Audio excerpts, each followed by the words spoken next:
안녕하세요. 기기분석 실험 비반 3조 기체 크로마토그래피 실험 발표를 시작하겠습니다. 목차는 다음과 같습니다. GC는 이동상으로 기체를 사용하는 분리분석 기법입니다. 시료를 주입하면 기화된 상태로 컬럼을 이동하며 각 성분이 컬럼과 상호작용하는 정도에 따라 분리된 후 검출기에서 피크로 나타나는 방식입니다. 따라서 이 기기는 주어진 온도 조건에서 기체가 될 수 없는 물질은 분석이 어렵다는 한계가 있습니다. GC는 이와 같이 세 부분으로 이루어집니다. 시료 주입구는 시료를 즉시 기화시켜 컬럼으로 전달하는 곳입니다.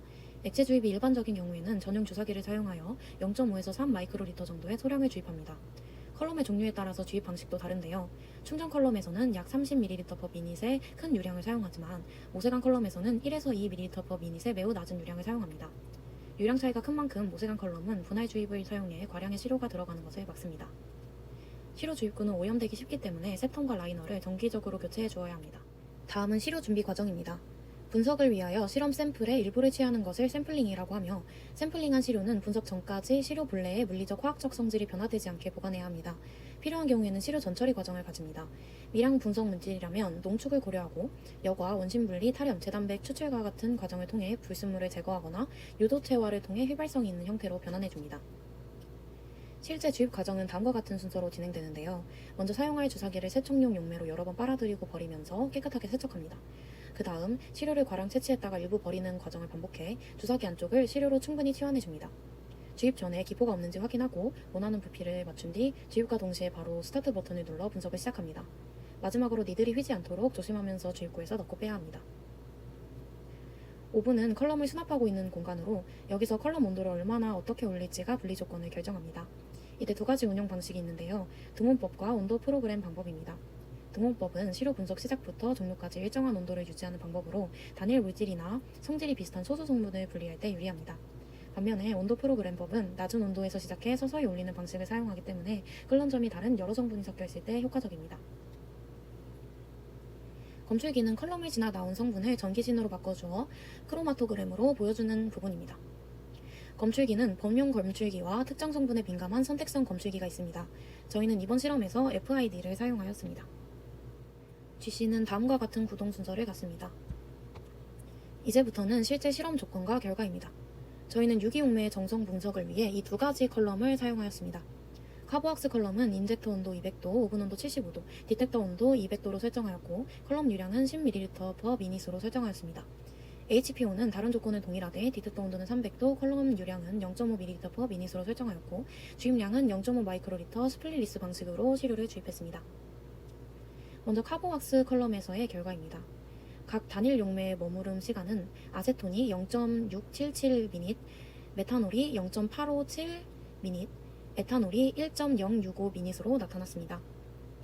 혼합시료를 주입했을 때는 약 0.91, 0.852, 1.008미닛 부근에 3개의 피크가 나타났고, 이 값을 단일 시료의 RT와 비교해서 각 피크를 아세톤, 메탄올, 에탄올로 식별할 수 있었습니다.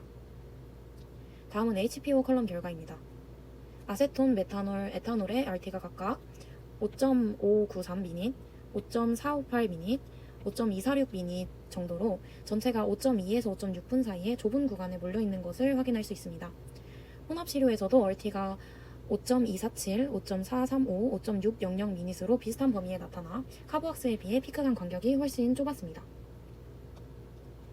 두 컬럼을 비교해보자면 카보왁스 컬럼은 간극성 컬럼으로 극성 용질과 결합해 상호작용이 크기 때문에 극성 물질들의 RT 차이가 커서 분리 능력이 우수합니다. 특히 에탄올, 메탄올과 같은 극성 물질의 점성 분석, 즉 피크 식별이 쉽습니다. 반면 HPO는 약극성에서 비극성 컬럼입니다. 극성 물질을 분리할 때 컬럼과의 상호작용이 약해 RT 차이가 작아지고 분리도가 떨어질 수 있습니다. RT 비교를 보면 카보왁스는 0.69, 0.85, 1.01미닛으로 각 성분이 잘 분리된 반면 HPO는 0.2에서 0.6분 정도로 거의 붙어서 나타났습니다. 또한 카보왁스는 극성 물질 간 RT 차이가 크게 벌어져 식별이 더 명확하고 직관적이었고 HPO는 피크폭이 매우 좁아 분리도가 크게 나타났고 피크 모양이 예쁘고 안정적이었습니다. 정리하자면 카보왁스는 극성 물질의 RT 차이가 커 정성 분석이 쉽기 때문에 알코올, 케톤과 같은 극성 분석에 적합하고 HPO는 매우 날카로운 피크로 높은 분리도를 갖고 베이스라인이 안정적이어서 정량에 유리합니다. 따라서 넓은 봉용성을 갖습니다. 실험 중 크로마토그램을 보면 작게 튀어나오는 이와 같은 잔 피크들이 보이는데요. 이유로는 4가지가 있습니다.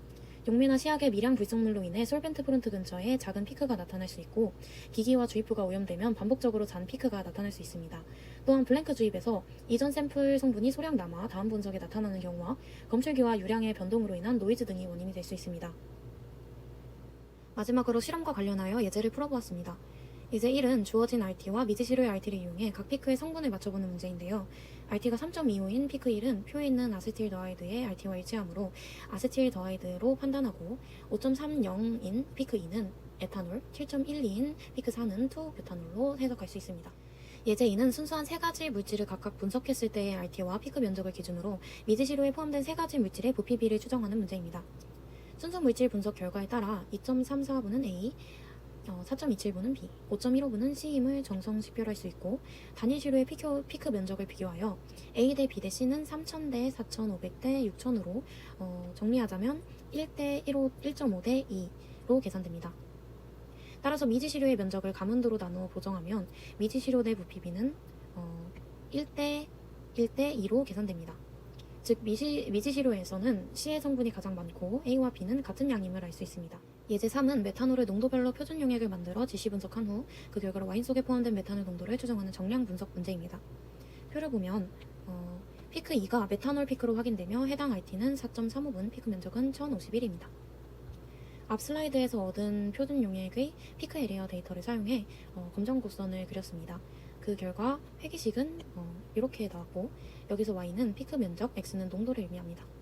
와인 시료에서 메탄올 피크 면적이 2377이었기 때문에 이 값을 검정 곡선에 대입해 계산하면 X는 약 68.01mg/L로 실험한 와인 속 메탄올 농도는 약 68mg/L로 판단할 수 있습니다.